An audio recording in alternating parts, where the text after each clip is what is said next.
Hello, ഇന്ന് നമ്മൾ നോക്കാൻ പോകുന്നത് ഒരു റിലേഷൻഷിപ്പ് റീഡിംഗ് ആണ്. നിങ്ങളിപ്പോൾ ഒരു ബ്രേക്കപ്പിലോ ഒരു നോ കോണ്ടാക്റ്റിലോ ആണെങ്കിൽ നിങ്ങളുടെ വ്യക്തിയുടെ മനസ്സിലൂടെ കടന്നു പോകുന്ന ചിന്ത എന്താണെന്ന് നമുക്ക് നോക്കാം. അതിനുവേണ്ടി ഞാനിവിടെ 4 പൈൽ വെച്ചിട്ടുണ്ട്. നിങ്ങളുടെ ഇൻഡ്യൂഷനോട് ചോദിച്ച് ഏതെങ്കിലും ഒരു പൈൽ നിങ്ങൾ സെലക്ട് ചെയ്യുക. അപ്പൊ നിങ്ങൾ സെലക്ട് ചെയ്യുമെന്ന് ഞാൻ വിചാരിക്കുന്നു. നമുക്ക് നോക്കാം.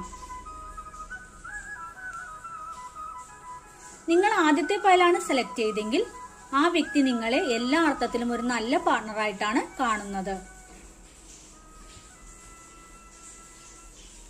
നിങ്ങൾ ഇനി രണ്ടാമത്തെ പൈലാണ് സെലക്ട് ചെയ്തെങ്കിൽ ആ വ്യക്തി നിങ്ങളിലേക്ക് വീണ്ടും വരുവാൻ അതിയായി ആഗ്രഹിക്കുന്നു.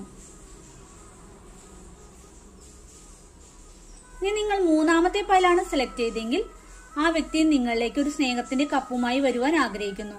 നിങ്ങൾ അവരെ സ്വീകരിക്കുമോ ഇല്ലയോ എന്ന ചിന്തയിലാണ് അവർ ഇപ്പോൾ ഉള്ളത്. ഇനി നിങ്ങൾ നാലാമത്തെ പൈലാണ് സെലക്ട് ചെയ്തെങ്കിൽ നിങ്ങളെ കുറിച്ചുള്ള ഓർമ്മകളിലാണ് അവർ ഇപ്പോൾ നിൽക്കുന്നത്.